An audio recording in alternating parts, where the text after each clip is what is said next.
இருந்து நம்ம பேசலாமா? நீங்க வரீங்களா? முடியாது. Welcome to Prakash Lina vlogs. இன்னைக்கு டே 32 சீக்ரெட் டாஸ்க்கை நாளைக்கு பண்றோம் பிக் பாஸ் அப்படின்னு சொல்லி நம்ம சாண்ட்ராக்கா கேமரா கிட்ட போய் குசு குசுன்னு சொல்லிட்டு இருந்தாங்க. யார் பண்ணி உன் வாய்ஸ் கொஞ்சம் கரகரன்னு இருக்கு. ஸ்ட்ராங்கா ஒரு இஞ்சி டீ சாப்பிட்டு அப்புறம் கூப்பிடு. உடனே அந்த டாஸ்க்கை ஸ்டார்ட் பண்ணிட்டு நம்ம விக்ரம் கிட்ட போயிட்டு, விக்ரம் எனக்கு வந்து டாக்டர் வேண்டாம் என் டீம்ல, அவர் இருந்தா நான் ஒர்க் பண்ண மாட்டேன் அப்படின்னு சொல்லி ஒரு இஷ்யூ ஸ்டார்ட் பண்ணாங்க. சரி நான் என்ன பண்ண முடியுமோ பண்றேன் அப்படின்னு சொல்லிட்டு நம்ம விக்ரம் டாக்டர் கிட்ட போயிட்டு, திவாகரன் உங்களுக்கு ரெண்டு விஷயம், ஒன்று வந்து நீங்க ஃபாஸ்டா அந்த டாஸ்க் பண்ணணும், அப்புறம் நீங்க வந்து பெர்ஃபார்மன்ஸ் பண்ணணும், அதனால உங்களை மட்டும் நாளைக்கு மட்டும் டீம் மாத்தி விடுறேன், நீங்க வெளியே போயிட்டு நல்லா பெர்ஃபார்ம் பண்ணுங்க அப்படின்னு சொல்லி சமாளிச்சு விட்டாரு. இதுக்கடையில நம்ம சாண்ட்ராக்கா பயங்கரமா அழுது பெர்ஃபார்ம் பண்ணி நம்ம விக்ரம நம்ப வச்சுட்டு இருந்தாங்க. குக்கர்ல சாப்பாடு வைக்கும் போது எனக்கு லிட்டரலி என் கண்ணுல இருந்து தண்ணி வந்துடுச்சு. டேய் உனக்கு சுட்டு போட்டாலும் நடிப்பு வராது, அப்புறம் ஏன்டா நடிச்சு காட்டி டார்ச்சர். அதுக்கப்புறம் மிட் நைட்ல நம்ம பிரியங்கா ரீஎன்ட்ரி கொடுத்தாங்க. ஆல்ரெடி கடுப்புல இருந்த நம்ம சாண்ட்ரா கிச்சனை போய் க்ளோஸ்ட்னு சொல்லி போட்டு, அந்த நேரம் பார்த்து கிச்சன் பக்கம் வந்த நம்ம பிரியங்கா, இது 24 hours ஹோட்டல் தானே, எப்படி க்ளோஸ்ட்னு போட்டிருக்கு அப்படின்னு சொல்லி கேட்க, வியானா இல்ல மேம் இருக்குது, உங்களுக்கு என்ன வேணும் சொல்லுங்க நான் செஞ்சு தரேன் அப்படின்னாங்க. உடனே நம்ம சாண்ட்ரா இல்ல மேடம் க்ளோஸ்டு அப்படின்னு சொல்லி ஆர்கியூ பண்ணிட்டு இருந்தாங்க. இல்ல மேம், கிச்சன் க்ளோஸ்டா இருக்கு. இல்ல மேம் எல்லாமே இருக்கு மேம். அதுக்கப்புறம் பிரியங்கா எனக்கு சப்பாத்தி வேணும்னு சொல்லவும் வியானா நான் பண்றேன் அப்படின்னு சொல்லிட்டு அவங்க பண்ண ஆரம்பிச்சிட்டாங்க. இதுல காண்டான சாண்ட்ரா நான் சொல்லி அவங்க எப்படி பண்ணலாம், அப்ப நான் அவங்கள ஃபயர் பண்ணலாம்ல அப்படின்னு சொல்லி விக்ரம்கிட்ட சொல்லிட்டு இருந்தாங்க. பண்ணலாம் அப்படின்னு சொல்லி விக்ரம் சொல்லவும், எக்ஸ்கியூஸ் மீ நான் பண்றேன் நீங்க தள்ளுங்க அப்படின்னு சொல்லி வியானாவை வெளியே அனுப்பிச்சு விட்டாங்க. எக்ஸ்கியூஸ் மீ நான் பண்றேன் தள்ளுங்க.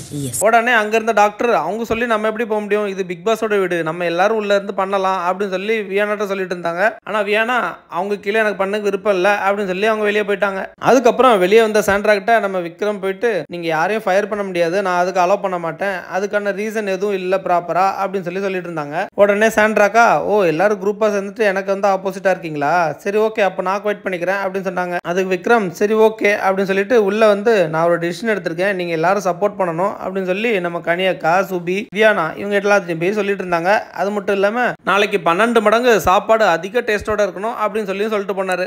நாளைக்கு ஃபுட்டு 12 மடங்கு நல்லா இருக்கும். அதுக்கப்புறம் காலங்காத்தாலே நம்ம வினோத்தை கூப்பிட்டு நம்ம மஞ்சரி பாட்டு பாடி தாலாட்டு பாடுங்க அப்படின்னு சொல்லிட்டு இருந்தாங்க.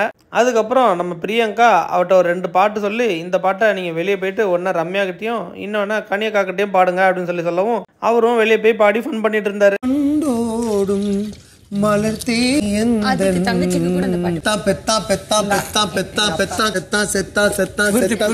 அதுக்கப்புறம் நம்ம கெஸ்ட் எல்லாரும் ரம்யாவை கூட்டு வச்சு கிச்சன்ல என்ன இஷ்யூ நடக்கு அப்படின்னு சொல்லி கேட்டு தெரிஞ்சுக்கிட்டாங்க. போஸ்டிங் கிட் பண்ண நம்ம சாண்ட்ராக்கா அவங்க வச்சிருந்த திங்ஸ் எல்லாம் கொடுக்காமயே அங்க போய் உட்காந்துருந்தாங்க. உடனே பாரு போயிட்டு, நான் உங்க சேலரில இருந்து கம்மி பண்ணிடுவேன், இந்த திங்ஸ் எல்லாம் ஒழுங்கா கொடுங்க, ஏன் இப்படி லவுட்டிட்டு போறீங்க அப்படின்னு சொல்லி கேட்க, என்ன லவுட்டிட்டு போறேன்றேல் கவுத்துட்டு போறேன்றேல், அப்படியா பாத்துக்கலாம் அப்படின்னு சொல்லி நம்ம சாண்ட்ராக்கா சொல்லிட்டு இருந்தாங்க. அதையும் நீங்க லவுட்டிட்டு போறீங்க, போறியோ கவுத்துட்டு போறியோ, எஸ் லவுட்டிட்டு சுருட்டிட்டு வாட் எவர். அதுக்கப்புறம் சாண்ட்ராக்கா கெஸ்ட் கிட்ட போயிட்டு, நீங்க யூஸ் பண்றீங்களா டவல், அது என்னோட டவல் தான், அதை தான் உங்களுக்கு கொடுத்துருக்காங்க. அதே மாதிரி நேற்று உங்களுக்கு சாப்பாடு இட்டு வந்தோம்ல, அந்த சட்டியில முடி கிடந்துச்சு, முடியை தூக்கி போட்டு தான் நாங்கள் கொண்டு போய் கொடுத்தோம் இப்படின்னு நம்ம பிபி டீமை பத்தி தப்பா சொல்லிட்டு இருந்தாங்க.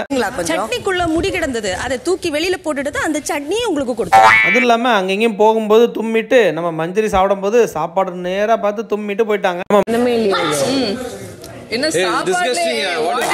மஞ்சரி அக்காவும் நோ இதை நான் ஈட் பண்ண மாட்டேன் எடுத்துட்டு போயிருங்க அப்படின்னு சொல்லி கிச்சன் டீம்கிட்ட சொல்லிட்டாங்க. இதை பார்த்து டென்ஷன் ஆன தீபக், இந்த மாதிரி எம்ப்ளாயி எல்லாம் தூக்கி வெளில தூக்கி போடுங்க அப்படின்னு சொல்லி கத்துனாரு.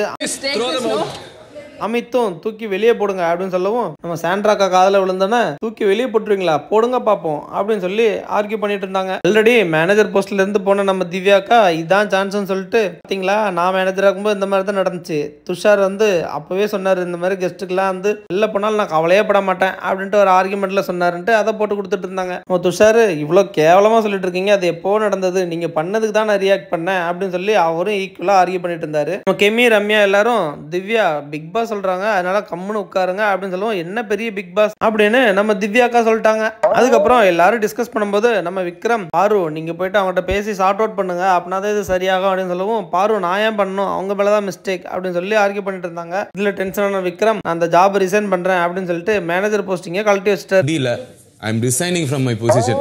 அதுக்கப்புறம் நம்ம பிக் பாஸ் வந்து கெஸ்ட் கிட்ட எல்லாத்தையும் சாரி கேட்டாரு. அதுக்கப்புறம் கெஸ்ட் எல்லாட்டும் நீங்க ரிவ்யூ சொல்லுங்க அப்படின்னு சொல்லவும் எல்லாரும் கழுவி ஊத்திட்டு இருந்தாங்க. இதுல நம்ம பிரியங்கா யாரு பஸ்ட் அவுட் ஆகி கத்துவாங்கன்னு நினைச்சோமோ அவங்க ஆகல. ஆனா அதுக்கு பதிலா யாரு காமா இருப்பாங்கன்னு நினைச்சோமோ அவங்க பஸ்ட் அவுட் ஆகி கத்திட்டு இருக்காங்க. கொடுத்த வேலையை ஒழுங்கா செய்ய முடியலையே நினைச்சு நம்ம விக்ரம் கதறி கதறி அழுதுட்டு இருந்தாரு. உடனே நம்ம பிரஜின் நீங்க வந்து சூப்பரா பண்ணீங்க அப்படின்னு சொல்லி சின்ன கிளாப் பண்ணாரு. உடனே நம்ம விக்ரம் இல்ல யாரும் கிளாப் பண்ண தேவையில்ல அப்படின்னு சொல்லி ஃபீல் பண்ணிக்கிட்டு இருந்தாரு. எல்லாருக்கும் கிரெடிட் கிடைக்குதானே பண்ணேன். அதுக்கப்புறம் நியூ மேனேஜரை செலக்ட் பண்ணுங்க அப்படின்னு சொல்லி ஒரு டாஸ்க் வந்துச்சு. அப்போ விக்ரம் வர நியூ மேனேஜருக்காக சப்போர்ட் பண்ணுங்க, அவங்களையும் அளவு விட்டுறாதீங்க அப்படின்னு சொல்லி எமோஷனலா பேசிட்டு இருந்தாரு. ஆளா இருந்துச்ச பாரு நான் சபரியை வந்து சஜஸ்ட் பண்றேன் அப்படின்னு சொன்னாங்க. உடனே நம்ம பிரஜன் நீ தான் எல்லா பிரச்சனையும் காரணம் அப்படின்னு சம்பந்தமே இல்லாம வந்து பேசிட்டு இருந்தாரு. இந்த பக்கம் நம்ம விக்ரம் அழுதுட்டு இருக்க ரூமுக்குள்ள போயிட்டு நம்ம தீபக் அண்ணன் அவரும் சம்பந்தமே இல்லாம அழுதுட்டு இருக்காரு. எல்லாம் சாரி கேட்க வச்சுட்டாங்க, அவ்வளவு மோசமா விளாடுறாங்க அப்படின்னு சொல்லி ஃபீல் பண்ணி அழுதுட்டு இருந்தாரு. சார் கிளம்பு சொல்லுங்க. கம்மான் ஆக்டிங் பண்ணதா கூப்பிட்டாங்க, நீங்க ஏன்டா ஓவர் ஆக்டிங் பண்றீங்க அப்படின்னு. கடைசியா சபரிக்கு 14 ஓட்டு போட்டு அவரு அடுத்த மேனேஜர் ஆயிட்டாரு. அதுக்கப்புறம் டாக்டர் நீங்க வந்து குட் லக் ஸ்டாச்சு வருங்க, நான் நிற்கும் போது அந்த குட் லக் ஒர்க் ஆகல, நீங்க நிற்கும் போது ஒர்க் ஆகட்டும் அப்படின்னு சொல்லி அவரை மாற சொன்னாரு. ஆனா டாக்டர் நான் மாற மாட்டேன் அப்படின்னு சொல்லவும் ஏனாவும் நானும் நம்ம குக் பண்ண மாட்டேன் அவங்க கீழே அப்படின்னாங்க. உடனே சபரி 2 பேர்த்தையும் பேசி சமாளிச்சு 2 பேரையும் ஒத்துக்க வச்சுட்டாரு. குட் லக் ஸ்டாச்சு நிப்பாட்டி வச்சாலும் அங்கேயும் போயிட்டு நம்ம வாட்டர்ல நான் அடிப்பு அரக்கன் பிபி விதிகளை கடைப்பற்றி நடப்பேன் என தமிழ்நாடு மக்கள் மீது சத்தியமாக சொல்லுகிறேன் அப்படின்னு சொல்லி நம்ம மேலாம் சத்தியம் பண்ணிட்டு இருந்தாரு. அடிப்பு அரக்கனாகிய வாட்டர்மெலன் ஸ்டார் ஆகிய நான் விதிகளை கடைபிடிப்பேன் என்று தமிழக மக்கள் மீது ஆணையிட்டு சொல்கிறேன். அதுக்கப்புறம் நம்ம ரம்யா அவங்களோட ரிசப்ஷன் போஸ்டிங்ல இல்லாம அங்கங்க போய் உட்கார்ந்துட்டு இருந்தாங்க. அதை பாரு நீங்க உங்க சீட்ல மட்டும் உட்காருங்க, வேற எங்கேயும் போகாதீங்க, ஆல்ரெடி கெஸ்ட் இருந்து நிறைய கம்ப்ளைண்ட் வருது அப்படின்னு சொல்லி சொன்னாங்க. ஆறு அந்த பக்கமா போனதும் அங்க பக்கத்துல இருந்த திவ்யா ரம்யா அதெல்லாம் ஒண்ணும் இல்ல, நீ சீட் அங்க விட்டு நீ எஞ்சுவா, சீட்டோட போனாதானே பிரச்சனை அப்படின்னு சொல்லி வாண்டடா கூப்பிட்டாங்க. ஃபர்ஸ்ட் முடியாதுன்னு சொன்ன ரம்யா அதுக்கப்புறம் அவங்க கிட்ட போயிட்டு நான் மேனேஜர்கிட்ட சொல்லிடுறேன், இங்க இருக்குது பேய், அது வந்து ஒரு குட்டி சாத்தான் அப்படின்னு சொல்லி நம்ம பார்வை சொல்லிட்டு இருந்தாங்க. நம்ம திவ்யாவும் சாண்ட்ராவும் அதுக்கு ஃபன் பண்ணி சிரிச்சிட்டு இருந்தாங்க. அதுக்கப்புறம் நம்ம சிங்கர் மனோ என்ட்ரி ஆனாரு. அவரும் ஒரு கெஸ்டா வர போறாரு நினைச்சா அவரோட பையன் ஒரு படம் நடிச்சிருக்காராம், அதுக்கு ப்ரமோஷன் பண்ணதுக்காக வந்திருக்காரு. அதுக்கப்புறம் ஒரு ஹார்மோனியம் போட்டி எல்லாம் கொடுத்து விட்டாங்க, அதை வச்சு பாட்டு பாடி என்டர்டெயின்மெண்ட் பண்ணிட்டு இருந்தாரு. அதுக்கப்புறம் எப்பவுமே நம்ம நடிப்பர்கன் பண்ற அந்த கர்ணன் சீனா இவர் சூப்பரா ஆக்டிங் பண்ணி காமிச்சாரு.